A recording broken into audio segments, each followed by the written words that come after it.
where those who perceive truth may strive to make others see. I have therefore chosen this time and place to discuss a topic on which ignorance too often abounds and the truth too rarely perceived, and that is the most important topic on earth, peace. What kind of a peace do I mean, and what kind of a peace do we seek? Not a Pax Americana, enforced on the world by American weapons of war, not the peace of the grave or the security of the slave. I am talking about genuine peace, the kind of peace that makes life on earth worth living, the kind that enables men and nations to grow and to hope and build a better life for their children. Not merely peace for Americans, but peace for all men and women. Not merely peace in our time, but peace in all time. I speak of peace because of the new face of war.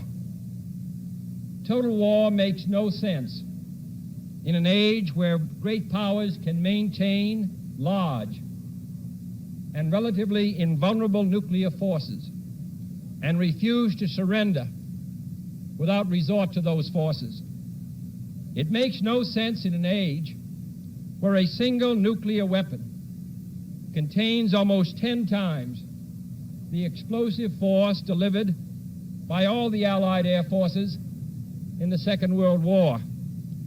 It makes no sense in an age when the deadly poisons produced by a nuclear exchange would be carried by wind and water and soil and seed to the far corners of the globe and to generations yet unborn. Today, the expenditure of billions of dollars every year on weapons acquired for the purpose of making sure we never need them is essential to the keeping of peace. But surely the acquisition of such idle stockpiles, which can only destroy and never create, is not the only, much less the most efficient, means of assuring peace.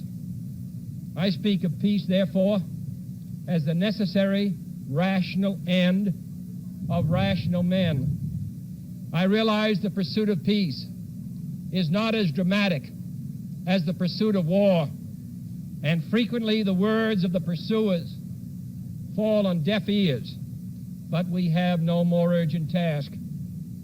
Some say that it is useless to speak of peace or world law or world disarmament, and that it will be useless until the leaders of the Soviet Union adopt a more enlightened attitude.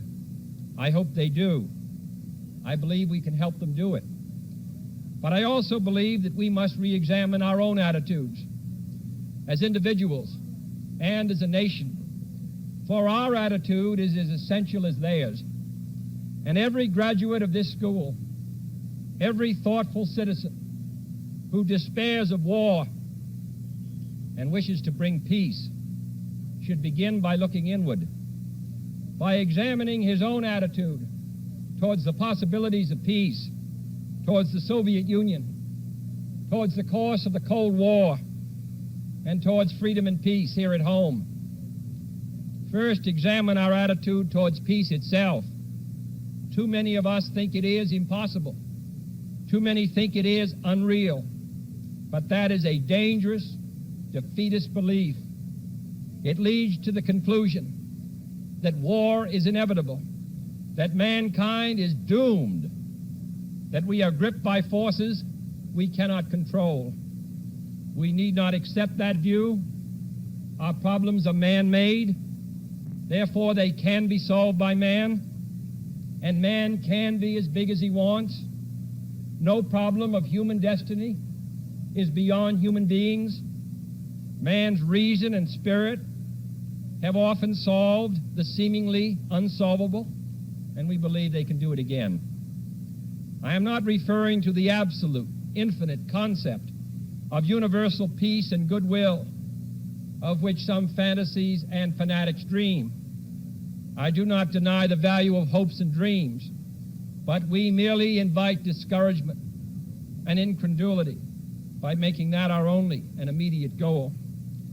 Let us focus instead on a more practical, more attainable peace, based not on a sudden revolution in human nature, but on a gradual evolution in human institutions, on a series of concrete actions and effective agreements which are in the interests of all concerned,